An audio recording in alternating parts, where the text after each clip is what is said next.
Audio Jungle. Audio Jungle. Audio Jungle. Audio Jungle. Audio Jungle.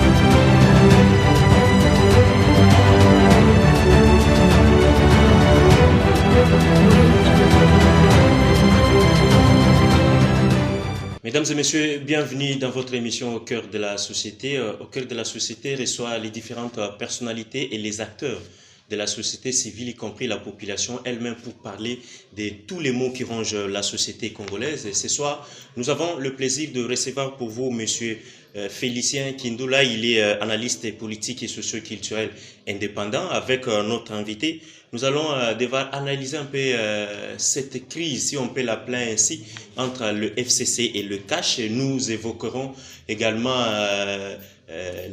les différents voyages du président de la République, parce que semble-t-il qu'il y a une polémique sur la toile sur les différents déplacements du président de la République, et lui-même s'est expliqué à Paris. Il a tenté de répondre à cette question devant la diaspora congolaise de France. Et ensuite, nous allons parler de la corruption et des anti-valeurs cheval de bataille du président de la République. Et on va également essayer d'entrer en profondeur sur la composition et le fonctionnement du cabinet du président de la République et d'autres situations et d'autres sujets qui se passent surtout dans la société congolaise. Analyste politique et socio-culturel indépendant, M. Ferdinand, M. Félicien Kindoula, bienvenue sur la RTVS 1. Merci pour votre invitation. Alors, ça fait longtemps, nous sommes très heureux de vous recevoir. Les choses ont tellement évolué, la politique évolue, et vous êtes parmi les gens qui s'opposent à cette politique du ventre. Oui, je vais commencer par saluer tous les téléspectateurs et tous ceux qui ont eu beaucoup de soucis quand ils ne me voyaient plus sur le petit écran. J'ai pris une année sabbatique et j'ai voulu un peu résoudre les problèmes de santé. J'avais trop de problèmes, même maintenant là, ça va déjà, mais je ne suis pas encore en forme. Mais à cause de vous qui me réclamez tout le temps, j'ai dit que je devrais quand même reprendre mes activités dans les médias. Et c'est pourquoi je suis là pour vous faire des analyses profondes, des analyses intelligentes, des analyses qui sont très très importantes pour notre pays. Donc, vous avez reçu les différentes si je peux dire interpellations, la population qui vous réclamait sur quel sujet par exemple? Partout, je passe partout, quand je descends de ma voiture, et donc on me repère facilement et on me demande pourquoi vous ne passez plus à la télé, pourquoi vous ne passez plus à la télé. Et là, j'ai compris que j'avais vraiment une grande audience et que beaucoup de gens me suivaient, beaucoup de gens apprécient mes analyses et tout ça. Et pour ne pas les décevoir, j'ai dit, malgré la situation de la santé que j'ai encore, j'ai dit que je devrais commencer et je devais répondre plutôt avec les activités de la presse. C'est pourquoi même quand vous-même vous insistiez tout le temps, vous disiez que je suis réclamé, mais je ne pouvais pas et j'ai préféré me reposer un peu. Et c'est ce que j'ai fait. Mais aujourd'hui, je réponds avec l'aide de Dieu. Je pense que nous serons toujours ensemble avec eux et qu'ils verront toujours ces analyses qu'ils ont toujours attendues. Alors, sûrement, la population vous pose des questions, mais qu'est-ce qui se passe entre les FCC et CACH? Nous assistons finalement à des différentes déclarations et finalement, ça laisse à désirer. Vous savez, messieurs les journalistes, mon cheval de bataille, c'est la lutte contre la médiocrité. Je vous ai dit depuis très longtemps, vous savez que ce n'est pas les cardinal Monsengo qui est l'initiateur de ces mots-là dans les vocabulaires politiques congolais de la médiocrité. C'est Félicien Kindoula qui est l'initiateur dans vos petits écrans et j'ai fait beaucoup d'émissions parlant toujours de la médiocrité de la classe politique congolaise. Mais quand le cardinal cardinal a essayé un peu de récupérer ça. Il a dit seulement un seul mot et c'est ça qui a attiré l'attention du monde entier. Mais comme Félicien Kindura, c'était pas un homme connu, c'est un petit parmi les grands, personne ne s'en occupait quand lui parlait. Donc vous réclamez la paternité de cette aujourd'hui, fameuse... c'est plus nécessaire. Moi, plus... ce qui est important, c'est qu'un homme, un grand homme a vu les choses de la même façon que M. Kindula et que ses vocables aujourd'hui est devenu très important dans toutes les langues, partout on parle de la politique congolaise, on parle de la médiocrité. Je pense que je suis sur un bon chemin quand j'ai réfléchi comment. Vous imaginez, avant nous avons parlé les problèmes d'hommes qui posent problème dans ce pays.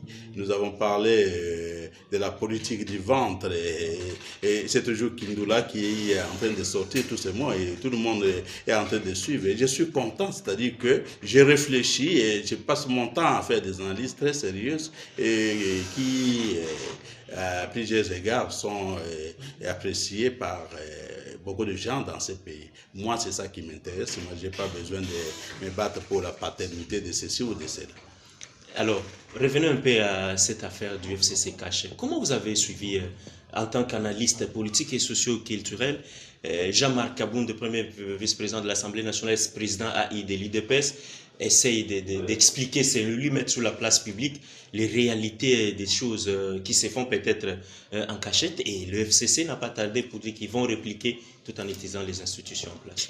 Oui, mais c'est ça justement la médiocrité de la classe politique congolaise. Vous savez que ces gens-là, quand tout le monde criait que ce n'est pas ce qui devrait être au lendemain des élections chaotiques que nous avons connues, et que ce n'était pas ça, tous, que ce soit ceux du camp du cash, que ce soit ceux du FCC, ils ont fait un mariage contre nature et ils ont vanté la coalition, ils ont dit voilà la solution pour résoudre les problèmes du Congolais, les problèmes de la nation congolaise et tout ça.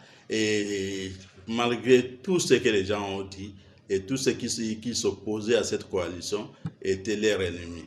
Aujourd'hui, même pas une année, ils viennent nous montrer encore des mises en scène, ils viennent nous faire encore des théâtres pour nous dire que ça ne peut pas marcher. Oui, ils ne doivent pas prendre tout un pays en otage.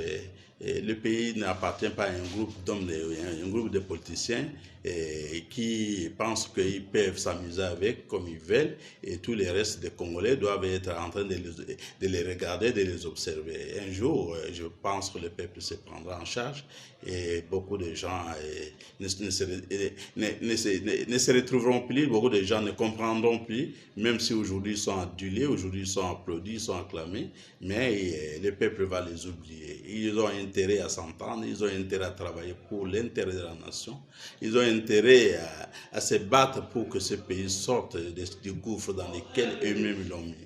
Vous comprenez qu'au moment où la population a abandonné même ces problèmes, je peux dire de la vérité des urnes, parce qu'ils ont dit, bon, quel que soit ce qui est arrivé, bon, celui qui est là, c'est un Congolais, c'est un opposant de longue date qui s'est battu aussi pour ce pays. Et laissons voir ce qu'il est capable de faire. Le peuple est en train de soutenir le président de la République. Et c'est là qui ont dit que c'était vraiment la solution, la coalition. Ce sont eux-mêmes qui sont en train de mettre les bâtons dans les roues du président de la République. Mais pour arriver à quel résultat?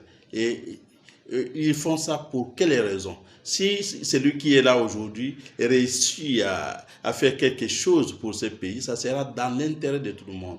Ça sera dans l'intérêt des gens du FCC, dans l'intérêt des gens de Cash, dans l'intérêt des gens de Lamuka, dans l'intérêt de tous les Congolais. Alors, mais faire ce qu'ils sont en train de faire, c'est-à-dire c'est perdre du temps aux Congolais qui attendent le lendemain meilleur.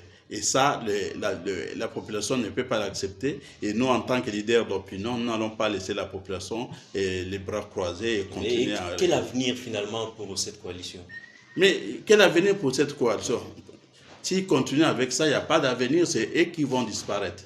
Ils vont disparaître et Dieu trouvera une autre solution pour faire Comment est-ce avancer qu'ils les choses peuvent dans ce pays. disparaître alors qu'ils sont encore là? Mais ils vont disparaître parce que comment ils Seront vont... sanctionnés par la population? Mais comment, dites-moi comment ils vont travailler, comment ils vont continuer avec ces querelles. Ils finiront par disparaître. Parce que la nature a ses principes.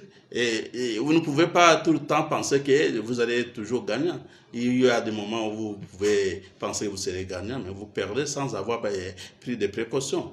Donc moi je dis qu'ils ont intérêt à s'entendre, ils ont intérêt à mettre de l'eau dans leur vin, ils ont intérêt à travailler ensemble et à trouver des solutions. Vous estimez que les FCC, par Au problème exemple, des Congolais. veulent finalement se tailler toujours la part du lion dans tout ce qui s'est Oui, passé? mais écoutez, c'est tailler la part du lion. Quand on est homme d'État, parce que c'est à cela que les hommes politiques de ce pays doivent aspirer, ils doivent quitter l'étape des politiciens et des ventres qui se battent pour leur ventre. Et ils doivent chercher à devenir des hommes d'État qui se sacrifient pour l'intérêt des autres, qui s'oublient eux-mêmes et qui regardent l'intérêt de la nation. Et c'est ça qui nous manque dans ce pays. Et ils doivent savoir que ce soit CACH, que ce soit FCC, la coalition qu'ils ont fait, c'est pour servir le peuple, servir la nation. Ce n'est pas pour servir un petit groupe. Mais on ne peut pas comprendre pourquoi des querelles. Pourquoi des querelles? Qu'est-ce qu'ils cherchent exactement? Ils sont là au service de la nation. Tous, ils ont dans leur langage, dans leur bouche, l'intérêt du peuple, l'intérêt du peuple. Mais ce n'est pas à se querellant, ce n'est pas à se mettre des bâtons dans les roues, ce n'est pas par des coups bas qu'ils vont réaliser l'intérêt du peuple congolais. Au contraire, ils sont en train de retarder l'avènement d'un pays où il fait beau vivre. Selon vous, est-ce qu'il revient finalement aux des leaders de ces deux plateformes finalement d'éteindre le feu? Mais écoutez, tout ce qui se fait là, ce n'est pas fait par le petit peuple. C'est ça que j'appelle la médiocrité. C'est l'élite. Il y a une crise d'élite dans ce pays. Il y a une crise dans ces partis politiques des hommes qu'il faut, des hommes capables d'être leader et de conduire le peuple à sa destinée, c'est-à-dire la destinée que Dieu a prévue pour ce pays. On manque ces gens-là. Ce sont ces gens-là qui sont en train de manipuler de jeunes gens qui ne comprennent pas ce qui se passe. Et ils sont là entre leurs mains, ils les manipulent à leur guise et ils sont en train de faire ce qu'ils sont en train de faire, déchirer les effigies. On donne raison finalement à la coalition politique Lamuka finalement.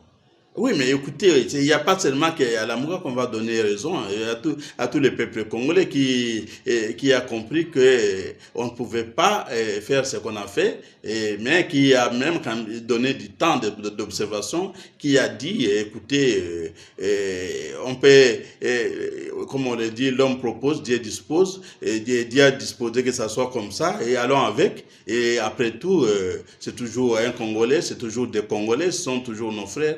Écoutez, on ne devrait pas penser toujours que parce que c'est Fayoulou qui a gagné les élections et tout ça, Fayoulou pouvait gagner les élections et un accident pouvait arriver, il meurt le même jour, et donc c'est-à-dire que la République ne pouvait pas s'arrêter. Mais c'est lui qui est là, qui ait gagné les élections, qui n'ait pas gagné les élections, mais c'est le président de la République. On a vu son combat dans ce pays, mais ce qui est important aujourd'hui, c'est qu'il puisse avoir le soutien de tout le monde et qu'on puisse voir jusqu'à quel niveau il peut partir. Mais commencer déjà aujourd'hui, on n'a même pas une année.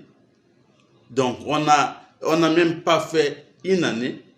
Et aujourd'hui, on commence déjà avec des querelles, des coups bas et tout ça. Il y a lieu de dire que ces hommes-là sont des sorciers et ils n'aiment pas ce pays. Le FCC peut-être regarde quelques réalisations déjà faites et disent finalement, si nous continuons comme ça, d'ici 5 ans, on va disparaître. Mais écoutez, ils vont disparaître par rapport à quoi? Mais justement, chacun qui vient au pouvoir doit faire quelque chose. Et là où il s'arrête, c'est lui qui viendra, il va continuer. C'est comme ça qu'un pays peut se développer. Ce n'est pas un seul gouvernement ou un seul régime ou une seule personne qui doit faire tout. Et si aujourd'hui le président Félix Tshisekedi est arrivé à faire quelque chose, il ne fera jamais le tout. Et donc demain, ceux qui viendront pourront continuer là où il a laissé. Mais l'empêcher de faire quelque chose pour le pays, l'empêcher de faire quelque chose pour le peuple congolais, mais c'est vraiment sorcier. C'est vraiment sorcier. Mesdames et messieurs, vous êtes en train de suivre M. Félicien Kindoula, analyste politique et socio-culturel indépendant. C'est lui notre invité de ce soir. Alors, M. Félicien, Félix Tshisekedi, finalement, on étale les tapis rouges partout à travers le monde. Est-ce bénéfique pour le Congo, finalement, tous ces déplacements? Écoutez, moi je ne pense pas que c'est là le plus grand problème. Le voyage du président de la République, je crois que c'est la première année. Il a besoin de faire connaître le Congo à travers le monde. À un moment donné, nous disons que le pays était isolé. Et aujourd'hui, peut-être que c'est une façon de sortir de l'isolement. On était dans l'isolement diplomatique. Oui, il fait cela et si le pays sort de l'isolement, je ne pense pas que les restes des années, il va encore se mettre à se promener de cette façon-là. C'est qu'après des années, et après cette année, peut-être quand il avait fait le tour du monde et qu'on les voit continuer à faire toujours la même chose, et que nous pouvons nous poser la question, en fait, qu'il fait le tourisme, il fait quoi? Mais aujourd'hui, c'est difficile de juger parce que on a parlé de l'isolement du pays et il faut sortir le pays de l'isolement. Il s'est expliqué dernièrement à Paris et je pense que ces explications ont été convaincantes. Donc voyons voir, ne voyons pas de petites choses, cherchons l'essentiel. L'essentiel c'est que a-t-il vraiment la volonté politique de sortir ce pays dans la situation où il se trouve? A-t-il vraiment la volonté politique de se sacrifier pour l'intérêt du peuple, pour l'intérêt de la nation, pour que demain, quand son mandat sera terminé, que ceux qui viendront trouvent quand même le pays à quelques mètres d'avance et que de tourner toujours en rond comme nous l'avons fait jusqu'aujourd'hui depuis le départ de Mobutu. Donc moi je pense que... Quand bien même ça coûte énormément au trésor public. Ben écoutez, ça doit toujours coûter parce que vous savez, ce n'est pas Félicien Kindoula qui se déplace, c'est le président de la République qui se déplace. Eh bien peut-être ce que nous avons besoin de faire, c'est de lui conseiller d'avoir un œil sur les dépenses, mais on ne peut pas empêcher les sorties, on ne peut pas empêcher les voyages, parce qu'il y a parfois des gens qui ne pouvaient pas voyager, qui voyagent et qui coûtent au trésor public. C'est ça peut-être qu'on peut condamner. Lui demander de réduire souvent sa délégation à l'essentiel, et ça peut être des bonnes idées, mais pas l'empêcher de voyager. Alors, avant qu'on puisse parler, évoquer le cas de la gestion, même la composition du cabinet du président de la République, et surtout son cheval de bataille, en parlant de la lutte contre la corruption et les antivaleurs, la question est aussi d'actualité, le retour politique de Joseph Kabila. Ça vous dit quelque chose sur la scène politique? Non, moi personnellement, je trouve normal que les gens commencent à parler de ces histoires-là. Les juristes s'invitent dans l'affaire, chacun évoque ses dispositions, la Constitution. Mais c'est de la distraction, c'est les journalistes, c'est de la distraction. Mais qu'est-ce que ça vient faire aujourd'hui, cette histoire-là? On vient de faire des élections il n'y a même pas une année, et aujourd'hui on commence à parler du retour de Joseph Kabila. Mais Joseph Kabila a été là il n'y a pas longtemps, 18 ans. Il a fait ce qu'il a fait. Aujourd'hui, c'est pas ça qui doit préoccuper le peuple congolais. Aujourd'hui, c'est de dire, mais celui qui est entré là aujourd'hui, il nous amène où? Est-ce que nous sommes sur la bonne voie? Est-ce qu'on va arriver à destination ou pas? Ce n'est pas commencer à regarder encore en arrière. Et on n'est pas au moment de la campagne électorale pour 2023 et puis on vient mettre des sujets sur la place publique qui ne peuvent pas nous faire avancer dans ce que nous avons à faire. Et moi je trouve que c'est sans objet et c'est même une distraction. une distraction, mais vous êtes pour ou contre finalement? Si on dit la Constitution, vous êtes analyste politique, Messieurs vous avez les une longue journalistes, expérience sur ce plan-là. messieurs les Est-ce journalistes, que la Constitution le permet? messieurs les journalistes, je n'ai pas besoin de parler de la Constitution ou de pour et contre. Le Congo a 80 millions de Congolais. Et j'ai entendu et même des éminents professeurs dire que en dehors des présidents Kabila, il n'y a personne au FCC qui peut prendre sa place. Et je dis, ce pays-ci est maudit. Ce pays est maudit et je ne comprends pas qu'est-ce qui nous arrive. Un homme est mortel, il n'est pas immortel. Quand vous dites que par lui, il n'y a personne d'autre qui peut prendre, c'est comme si vous attirez même de la malédiction sur lui. Mais il y a eu déjà des gens qui ont dit que Mobutu, c'est quoi, il ne peut pas, on ne peut pas. Les Ngwanda qui font des bruits aujourd'hui. Mais ils ont dit que non, pas question, Mobutu ne peut pas partir. Même si la rébellion ou l'AFDEL n'est pas venu chasser Mobutu. Mobutu est mort. Personne n'a tiré une balle sur lui. Et s'il était toujours au pouvoir, il mourrait. Et qu'est-ce qu'on allait faire? Non, mais écoutez, les médiocres, ils sont en train de nous tirer vers le bas. Et comme nous avons plus de médiocres dans le pays, surtout et au sein de la classe politique, alors c'est ça notre malheur. C'est ça notre malheur. Il faut combattre la médiocrité par tous les moyens et chercher à ce que des hommes excellents et des hommes d'État soient plus nombreux que les médiocres et qui occupent des fonctions dans tous les coins de notre appareil politique. Et il faudra quand même qu'on puisse réduire un peu le nombre de ces médiocres parce qu'ils sont en train de nous tirer vraiment vers le bas. Alors, les médiocres nous tirent vers le bas. La question aussi est comment faire pour se débarrasser définitivement de ces médiocres. On aura le temps d'en parler. Alors, le président de la République a toujours prôné l'état de droit et nous parlons de la corruption et des antivaleurs. Mais d'abord, la composition même ou la gestion du cabinet du président de la République. Il y a toujours des petits problèmes. Vous, en tant qu'analyste politique, vous êtes un peu spécialisé dans ce domaine-là. Comment vous voyez cette affaire? Écoutez, la lutte contre la corruption est devenue un slogan. Les antivaleurs, c'est un slogan. Mais pour donner un exemple, je pense que vous ne pouvez pas être un père qui dit à ses enfants de ne pas prendre de l'alcool alors que vous-même vous êtes toujours ivre tous les soirs et on vous amène à la maison en titubant et vous ouvrez la bière et longueur de journée dans votre maison, mais vous dites aux enfants il ne faut pas boire. Est-ce que ces enfants pourront comprendre cette leçon? Non, moi je pense que il faut prêcher par l'exemple. Le cabinet du président de la République, ça je le demande au président Vital Kamerhe, qui doit revoir un peu les choses et essayer un peu de filtrer et de sélectionner un peu les gens qui doivent être là-bas. Il y a beaucoup plus de médiocres que des excellents. Quand vous voyez des conseillers qui sont là, mais pour la plupart, sont des gens ramassés dans la rue et qui n'ont aucun passé, aucune histoire. Et on les ramasse comme ça, on l'amène là-bas. Et avec le peu d'argent qu'il obtient, il passe des nuits dans des bars, dans des boîtes de nuit.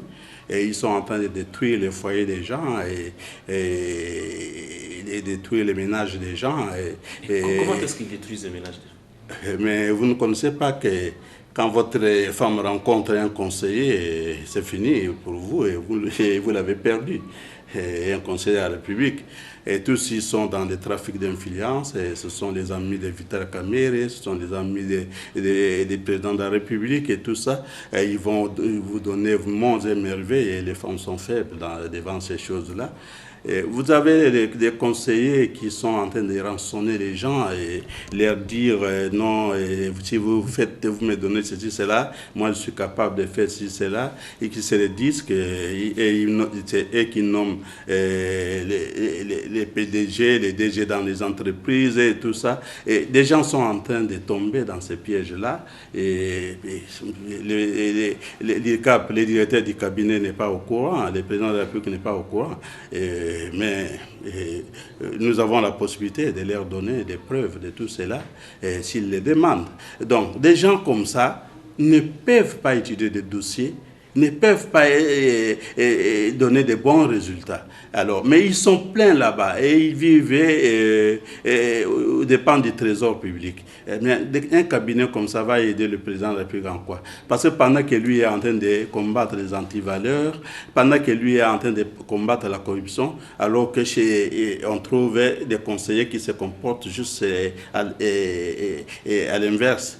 Et comment voulez-vous que les gens puissent croire qu'effectivement le président de la République va faire quelque chose? Et c'est là le problème. Donc,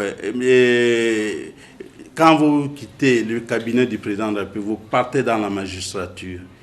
Mais vous avez toujours ces mêmes figures.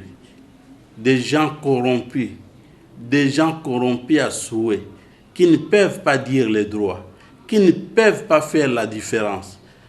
Donc, on peut venir aussi aujourd'hui vous arrêter seulement par rumeur. On dit que non, vous savez que ces journalistes-là, on lui a donné 100 000 $ ou $1 million par tel.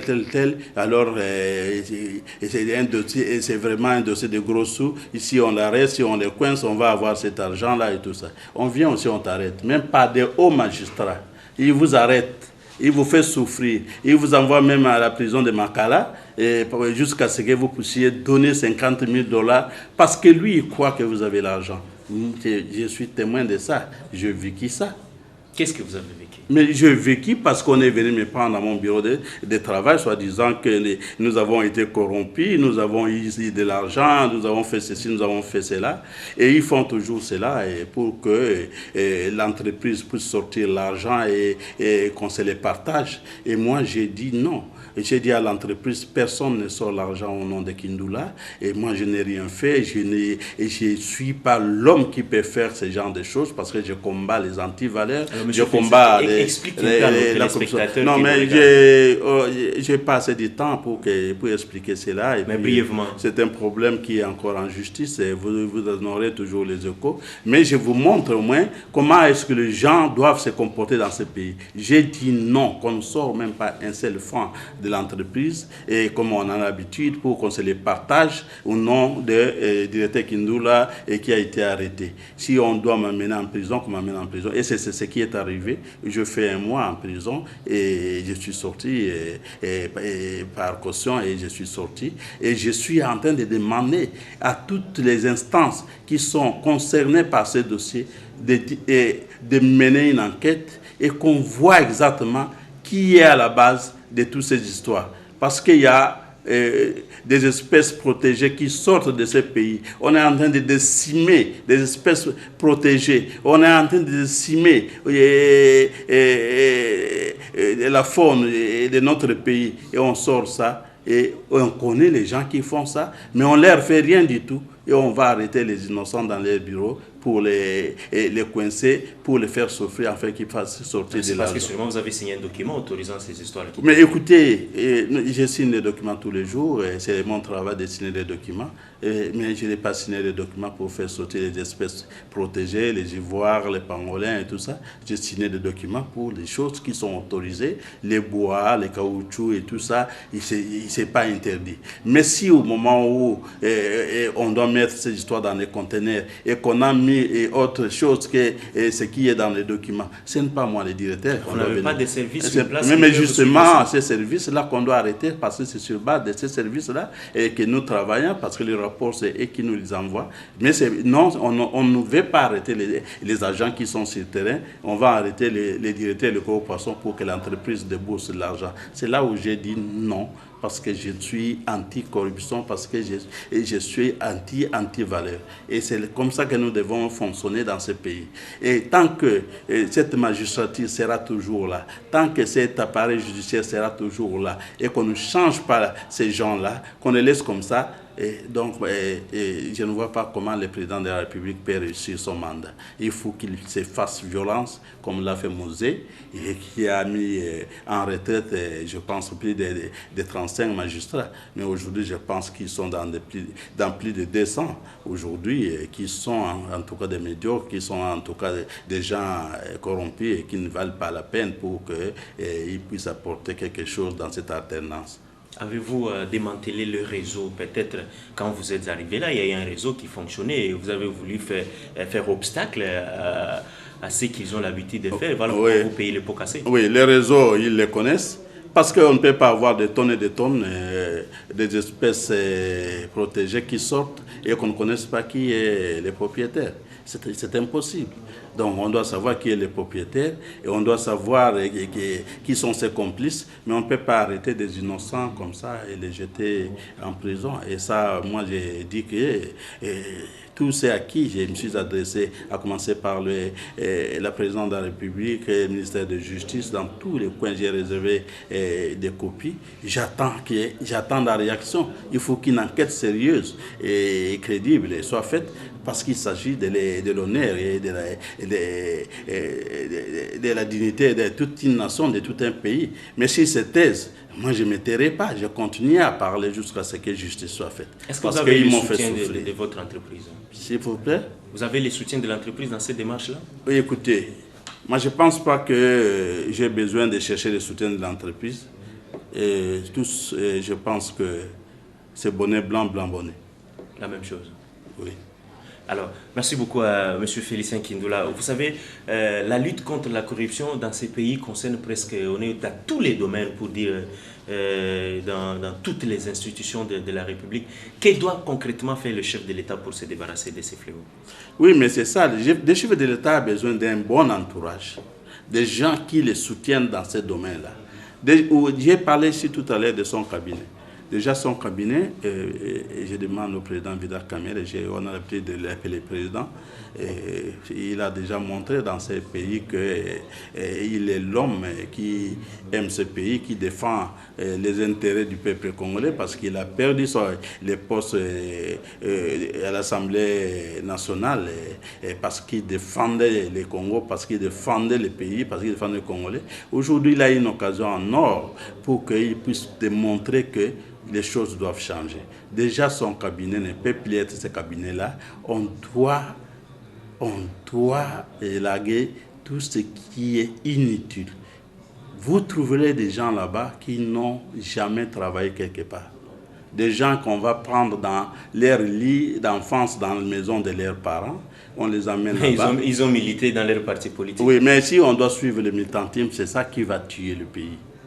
Je pense qu'ils ont de la place, ce sont des Congolais, mais leur place ne peut pas être à la présidence de la République. Nous sommes d'accord. Vous parlez de Vital Kamerhe avec beaucoup de considérations, mais les 15 millions le collent jusqu'à ces jours. Mais les 15 millions, mais la justice est là pour démontrer que Vital Kamerhe est pour quelque chose dans les 15 millions. C'est ça que je dis. La justice est là. Mais qu'est-ce qu'on attend pour démontrer ça? Non, on ne va pas continuer à salir les gens qui se donnent corps et âme, les gens qui se battent pour ce pays, et avec des histoires à dormir debout.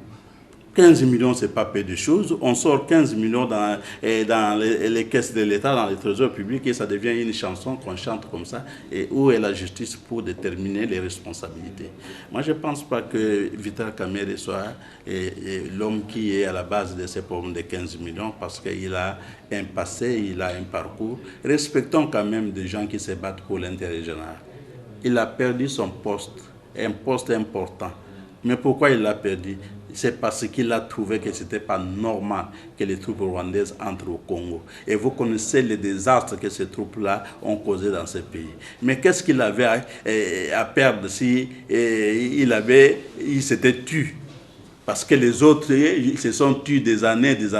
Et le malheur est entré dans ce pays. Les gens souffrent, ils crient, ils meurent, ils sont violés, ils sont tués. Et ils gagnent leur argent. Mais pourquoi lui devrait accepter le chômage à cause de ça? Mais considérons quand même des gens comme ça. Ayons de la considération pour des gens comme ça. Moi, je n'aime pas l'ingratitude.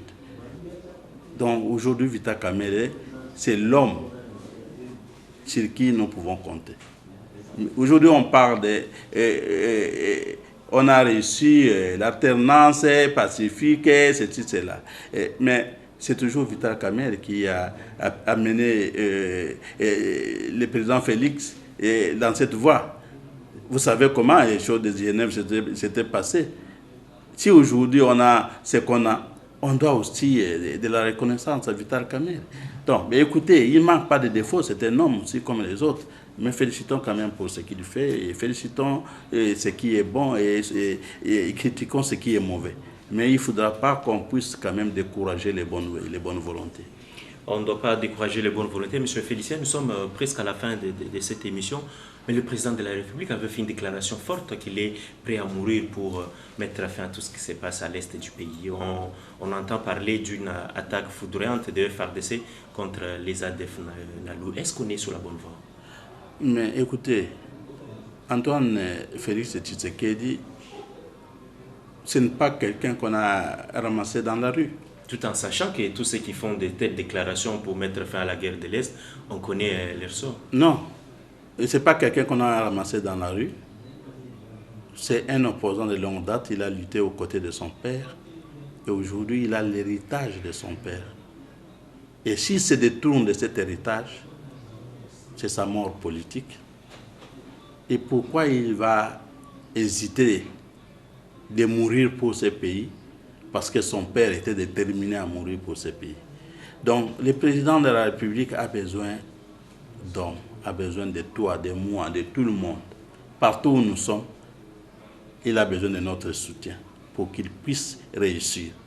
Il a découvert des combines, il a découvert des complots. C'est pourquoi il a dit ce qu'il a dit. Il n'a pas dit ça en l'air. Et il doit être déterminé à changer les choses. Et s'il ne le fait pas, mais ça sera compliqué. Est-ce qu'il a les moyens de le faire?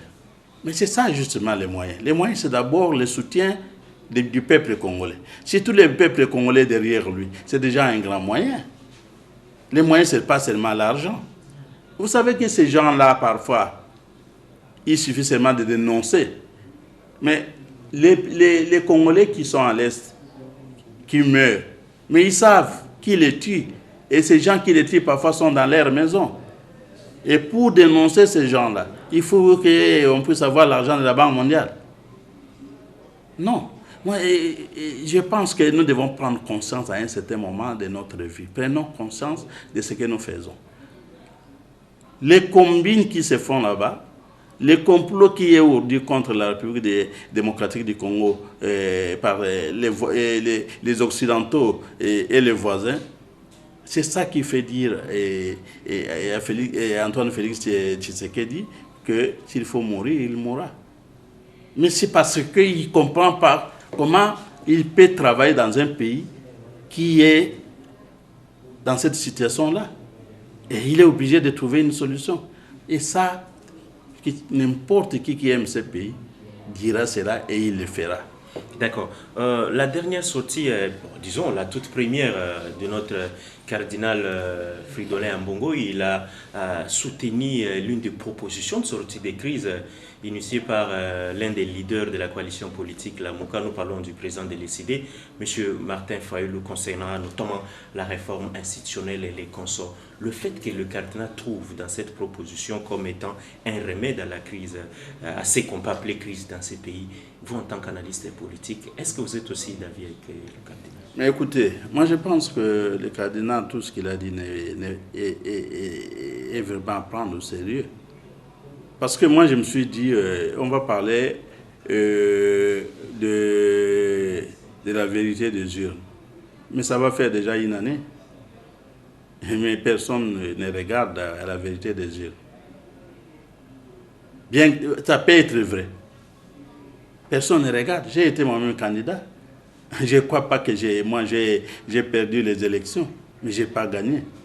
Mais auprès de qui je vais chercher des solutions? Parce que ceux qui doivent dire les droits, ceux qui doivent dire la vérité, ne veulent pas de la vérité. Donc on a changé la vérité, les mensonges en vérité, et tout le monde l'a accepté. Quelles que soient les preuves, et ils pensent à autre chose. Oui, tout le monde l'a accepté. Alors vous allez continuer avec la vérité des urnes pour aboutir à quoi? C'est pourquoi il faut donner d'autres propositions. Et ces propositions viennent au bon moment. Notamment la réforme des institutions. Oui, ça vient au bon moment. C'est question maintenant que les politiques s'y mettent sans état d'âme, sans sentiment, pour voir si c'est bon pour le pays ou si c'est pas bon. Mais malheureusement, tout le monde se bat pour son ventre. Et on dit non, ça sert à quoi? Ça sert à quoi? Nous sommes déjà Mais là.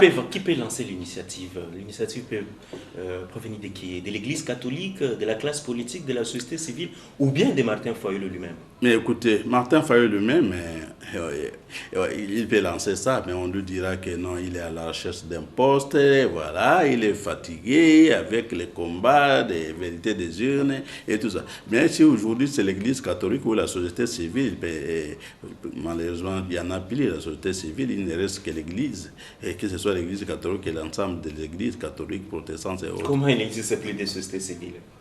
Mais chacun a sa société civile qu'il a dans sa poche. C'est comme ça que ça société fonctionne. civile acquise ou bien... Mais chacun a sa FCC. société civile. Il y a des sociétés civiles des individus, il y a des sociétés civiles des partis politiques, il y a des sociétés civiles qui n'existent que des noms. Vous connaissez comment fonctionne la société D'où civile. maintenant il faut que l'Église se mêle. Non, c'est l'Église. Si l'Église, ou comment je vais dire, les synodes des églises et tout ça s'entendent, peut-être là on peut trouver une société civile. Parce que même au niveau des églises, vous savez vous-même, il y a beaucoup aussi de médiocrité. Et vous ne pouvez pas compter sur l'église comme les églises de réveil, et où les gens dorment la nuit, ils ont des visions, et le matin, ils sont des pasteurs, et ils commencent à faire n'importe quoi, à faire des ravages dans les maisons des gens, et chercher les femmes d'autrui, et tout ça. C'est ça, ce ne sont pas ces gens-là, avec cette moralité-là, sur qui on va compter. Ce sont des gens qui courent derrière les politiciens pour chercher l'argent, et tout ça. Et quand ils ont des voitures, ils ont des habits, ils commencent à montrer comme les musiciens. Et voilà, moi j'ai des richesses, moi j'ai cela. Bon, ce ne sont pas ça les gens sur qui on peut compter pour ces pays. Mais l'église, il y en a, on connaît des églises traditionnelles comme l'église catholique, protestante, musulmane. Donc ce sont des églises peut-être qui peuvent se mettre ensemble et trouver une solution pour sortir le pays de cette situation. Merci beaucoup à M. Félicien Kindoula. Merci d'avoir répondu à notre invitation. Mais une petite question en quelques secondes. Est-ce qu'il faut séparer Félix Tshisekedi de Joseph Kabila? Mais il n'y a pas de raison de séparer Félix Tshisekedi de Joseph Kabila. Il n'est pas libre, il n'a pas le pouvoir dans sa globalité. Est-ce que pour qu'il mette en pratique sa politique, est-ce qu'il doit normalement ou sincèrement se séparer de Joseph Kabila? Non, ce n'est pas le problème de séparer. Le problème, c'est de les interpeller, de leur donner des conseils pour que ce qu'ils ont vanté hier comme coalition qui va nous amener au résultat escompté, qu'ils s'en tiennent à cela et qu'ils travaillent ensemble. S'ils sont pour le pays, s'ils sont pour le peuple congolais, ils n'ont pas besoin de se tirailler. Si se tiraillent, c'est qu'ils ont chacun ses intérêts personnels. Alors, et si chacun ses intérêts personnels, le peuple congolais sera obligé de se prendre en charge. Justement, au nom de ce peuple, 30 secondes, c'est quoi le message en clôture de l'émission? Le message, c'est que le peuple congolais ne doit pas se décourager. Nous avons été déterminés le 30 décembre. Malheureusement, nous n'avons pas obtenu ce que nous attendions. Et donc, la vie continue. Et soutenons d'abord celui qui est là. Voyons dans quelle direction il va. Et si vraiment les politiciens ne veulent pas se mettre d'accord, ne veulent pas travailler pour l'intérêt du peuple congolais, que le peuple se prenne en charge. Parce que c'est notre pays à nous tous, ce n'est pas le pays des politiciens. Merci beaucoup, mesdames et messieurs. C'était M. Félicien Kindoula. Il est analyste politique et socio-culturel indépendant. Il a accepté notre invitation. Il nous reste qu'à dire sincèrement merci à l'équipe technique, à tous ceux qui nous accompagnent. C'était au cœur de la société congolaise. Vous avez apprécié la pertinence des analyses de notre invité de séjour. Mesdames et messieurs, on se retrouve prochainement dans un autre numéro.